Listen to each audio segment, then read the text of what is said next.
Hello dears, Tahir Iqbal आपकी खिदमत में हाज़िर है। क्वेश्चन नंबर 25 से ऑनवर्ड्स 30 तक हम इसमें करेंगे, तो साथ रहिएगा। ये हमारे पास क्वेश्चन है जिसमें लोअर लिमिट 2 अपर लिमिट 3 है, और ये क्वेश्चन आपके सामने है कि पार्शियल फ्रैक्शन का है। पार्शियल फ्रैक्शन में देखें कि जब आपके पास नॉमिनेटर जो है वो उसकी डिग्री कम होती है डिनोमिनेटर से, क्योंकि इसकी 1 और 2 3 बन रही हैं, तो उस सूरत में फिर हम पार्शियल फ्रैक्शन लगाते हैं। हम इसको लिखेंगे a ओवर x प्लस 1, फिर bx plus c over x square minus 1। इसके बाद हमने इसका क्या करना है, हमने इसका ये करना है कि जो डिनोमिनेटर की क्वांटिटी है उससे मल्टीप्लाई कर देना होता है। मल्टीप्लाई करेंगे तो a के साथ ये वाली चली जाएगी और bx प्लस c के साथ दूसरी चली जाएगी। अब हमने क्या करना है कि यहाँ से इस इक्वेशन को हम बना लेते हैं कि ये हमारे पास इक्वेशन नंबर 2 है, ये इक्वेशन नंबर 1 है। यहाँ से अगर हम x माइनस 1 को 0 पुट कर दें, यानी x is equal to 1 put कर दें, तो एक वैल्यू तो हमें मिल जाती है। x is equal to 1 put करेंगे तो आपके सामने है कि 3 इंटू 1 का square minus 2 into 1 plus 1, this is equal to a into 1 का square plus 1 plus b into 1 plus c। 1 में से 1 जाएगा, ये सारा फैक्टर 0, बाकी ये बच गया 1 और 1 2। 2 1 इसके इक्वल है। यहाँ से देखें 3 में से 2 गया, 1 1 2 2 इधर 2 इधर, 2 पे दोनों को डिवाइड कर दें तो a की वैल्यू आपके पास 1 आ गई। अब जरा देखें कि जो ऊपर हमारे पास एक वैल्यू गिवन थी 2, इसे आप लिख सकते हैं कंपेयरिंग कोफिशिएंट के साथ। a को अंदर मल्टीप्लाई कर दिया, यहाँ पर bx प्लस c को अंदर मल्टीप्लाई कर दिया, तो हमें ये सारे रिजल्ट्स मिले। इसमें हमने एक्स स्क्वायर वाली क्वांटिटीज़ को इकट्ठा कर लिया a प्लस बी, फिर हमने x वाली क्वांटिटीज़ को इकट्ठा किया तो माइनस बी प्लस सी इंटू एक्स, फिर कांस्टेंट वैल्यूज़ को इकट्ठा किया तो हमें मिला a माइनस सी। दूसरी तरफ हमने देखा कि यहाँ पर x स्क्वायर का कोफिशिएंट ये है, कांस्टेंट का -2 है, और सॉरी x का -2 है और कांस्टेंट का 1 है। कोफिशिएंट कंपेयर किए तो हमें यहाँ से मिला a प्लस बी, इधर से मिला 3, इधर से हमें मिला माइनस बी प्लस सी, इधर से मिला -2, फिर इधर से हमें मिला a माइनस सी, इधर से हमें मिला जी a माइनस सी, और इधर से मिला हमें -1 प्लस 1। तो इनको कंपेयर करने के बाद देखें, हम अगर a की वैल्यू का यूज़ करते हैं यहाँ पर 1, तो b की वैल्यू आ जाएगी 2 और c की वैल्यू आ जाएगी 0। अब हमारे पास a, b और c निकल आए हैं, तो यहाँ पर जब हम इसका सब्स्टिट्यूट करते हैं, ये देखें हमारे पास जब a, b और c की वैल्यू निकल आती है तो a की जगह देखें हमने 1 रखा हुआ है। ये गौर करें ज़रा, a की जगह हमने 1 रख दिया, bx प्लस c था 0, तो b की वैल्यू 2 लिखी, साथ में x लिखा। अब नीचे फंक्शन ऊपर डेरिवेटिव, नीचे फंक्शन ऊपर डेरिवेटिव, तो natural log of this plus natural log of this. अब अपर लिमिट लगाएंगे, नफ़ी लगा के लोअर लिमिट। तो पहले हमने ये सारी अपर लिमिट लगाई है, फिर नफ़ी लगा के लोअर लिमिट लगाई है। तो यहाँ से 3 में से 1 गया, 2 बचा, 3 का स्क्वायर प्लस 1 तो ये 10 आ गया, 2 में से 1 गया 1 आ गया, 2 का स्क्वायर है 5 आ गया, 4 प्लस 1 5 आ गया। अब गौर करें, नेचुरल लॉग ऑफ 1 तो 0 है, नेचुरल लॉग ऑफ 2 लिखेंगे, फिर ये नेचुरल लॉग ऑफ 10 है, माइनस नेचुरल लॉग ऑफ 5 है, 5 जाकर उसको डिवाइड करेगा, नेचुरल लॉग ऑफ 2 आ जाएगा। तो natural log of 2 plus natural log of 2, this is 2 natural log of 2, और 2 एंड में जाके बटे में जाता है ऐसे, नेचुरल लॉग ऑफ 2 का स्क्वायर, और 2 का स्क्वायर किसके इक्वल होगा 4 के।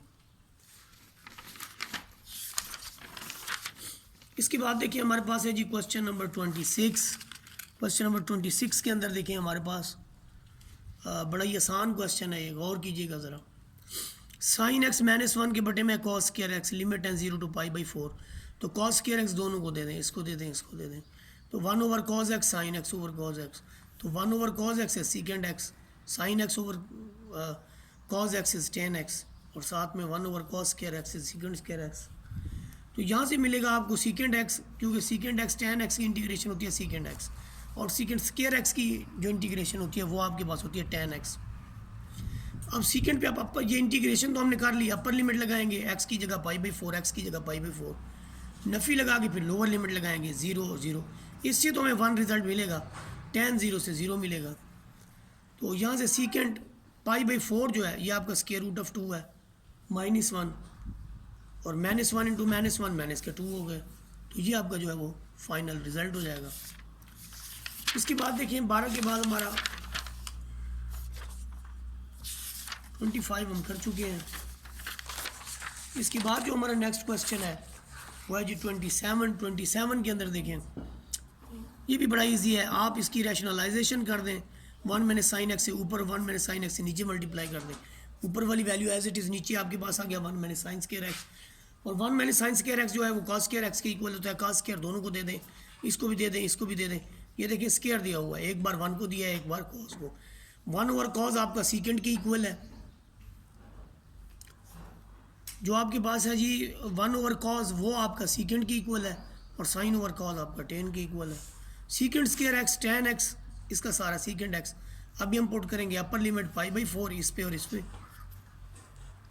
नफ़ी लगा के लोअर लिमिट 0 है। तो tan π/4 आपको पता है 1 होता है, ये second π/4 square root of 2 minus tan 0 आपका 0 और सीकेंड 0 1, तो माइनस इंटू माइनस प्लस 1, 1 और 1 2, 2 माइनस 2 स्क्वायर रूट जो है इसका रिजल्ट आ जाएगा। उसके बाद देखिए हमारे पास है क्वेश्चन नंबर 28। क्वेश्चन नंबर 28 के अंदर देखिए ऊपर 3x मौजूद है, नीचे मनफी में है, तो एक तो नफ़ी बाहर लगानी पड़ेगी, एक इधर नफ़ी लगाएंगे। फिर 4 हमने प्लस भी कर दिया, माइनस भी कर दिया। अब एक तो आप इसको दे दें बटा, दूसरा 4 को -4 को दे दें बटा। देने के बाद इसकी हाफ पावर इसमें से सब्ट्रैक्ट हो जाएगी, तो हाफ ऊपर आ जाएगी। उसके बाद हमारे पास है 4 बाहर, ये अंदर। अब देखिए यहाँ पर फंक्शन की सम पावर आगे इसका डेरिवेटिव, फंक्शन की सम पावर आगे इसका डेरिवेटिव, तो पावर रूल लगा देंगे। पावर में एक इजाफा और बटे में भी वही n+1 ओवर n+1।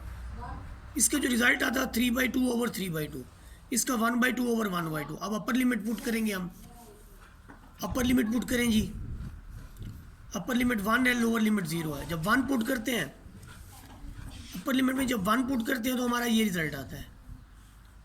अभी 1 पुट किया जा रहा है, फिर नफ़ी लगाएंगे और फिर 0 पुट करेंगे, x की जगह 0, x की जगह 0। अब देखिए यहाँ से हमें क्या मिला, 4 में से 3 गया 1, 1 की 3/2 पावर भी लें तो कोई चेंज नहीं आएगा, 1 आएगा। और 1 को किसी से भी मल्टीप्लाई करें एज इट इज़। इसमें 8/3 नफ़ी 1 आ रहा है, तो 8/3 आ जाएगा। ये वाला माइनस ये वाला है, ये आपका 2/9 है, 2/9 के साथ है 4 की पावर 3/2। ये देखिए जब 4 की पावर 3/2 लेते हैं तो पहले 4 का जज़र ले लें, फिर इसका क्यूब ले लें, 8 रिज़ल्ट आएगा। तो ये आपके पास यहाँ पर इसकी जगह 8 आ जाएगा। ये देखिए 8 को 2 से देंगे 16/9, ये आ गया। लास्ट वाली वैल्यू देखिए, इसका जज़र लें 2 आ जाएगा, 2 को इससे तरफ दें 16/3। आफ्टर सिंप्लीफिकेशन जो रिज़ल्ट है ये 10/9 है। इसके बाद हमारे पास है 29 सेकेंड लास्ट क्वेश्चन। ये इंपॉर्टेंट भी है, थोड़ा सा गौर भी करेंगे आप इस पर। हमारे पास ऊपर cos x है, नीचे sin x के साथ है 2 + sin x। ऐसी सिचुएशन में हम सिवाय इसके कि सब्सटीट्यूशन करें कुछ भी नहीं कर सकते, क्योंकि नीचे फंक्शन ऊपर डेरिवेटिव नहीं है। अकेला साइन होता तो मैं कहता ऊपर cos है, natural log of sin x कर देता, लेकिन ऐसा नहीं। तो इसलिए sin x को अगर हम t पुट करते हैं, इसकी जगह t आ जाएगा, इसकी जगह आ जाएगा 2 + t, इधर t इधर 2 + t। फिर देखें जब हम एक वेरिएबल x से वेरिएबल t में जाते हैं तो हम उसकी लिमिट्स भी चेंज करते हैं, कि जैसे x की वेरिएशन थी π/4 तो sin x 1/2 आया। जब x आपका π/2 होगा तो sin π/2 आपका 1 रिजल्ट देगा। तो इसका मतलब लोअर लिमिट में हम लिखेंगे 1/2, अपर लिमिट में लिखेंगे 1, तो ये 1/2 1। ऊपर आपके पास देखें ये सारी चीज़ हम dt के इक्वल निकाल चुके हैं, नीचे वाली t और 2 + t। Partial fraction a/t b/t + 2, a की वैल्यू निकाल ली 1/2, b की वैल्यू निकाल ली -1/2। वो यहाँ पर सब्सटीट्यूट की तो 1/2 बार कॉमन आ गया, यहाँ से हमें मिला 1/t -1/t + 1, 1/t natural log of t minus natural log of t + 1। Upper limit minus, upper limit लगाएंगे, फिर माइनस लगा के इस पर लोअर लिमिट लगाएंगे। अब देखिए ये अपर लिमिट क्या है आपके पास 1 है, माइनस लोअर लिमिट हाफ है। तो पहले हमने अपर लिमिट लगाई है, फिर इसके बाद हाफ वाली लोअर लिमिट लगाई है। इसके बाद देखिए 1/2 नेचुरल लॉग ऑफ 1 0 होता है, ये लिखेंगे। फिर उसके बाद नेचुरल लॉग ऑफ यानी 3 लिखेंगे, उसके बाद ये नेचुरल लॉग ऑफ ये 1 माइनस नेचुरल लॉग ऑफ 2, ये जो आपके पास है माइनस प्लस ये आपके पास 5/2 है। अब ये आपका माइनस में ये आपका ज़ीरो हो गया और बाकी ये इससे कट गया, तो बाकी ये आपके पास बच गया।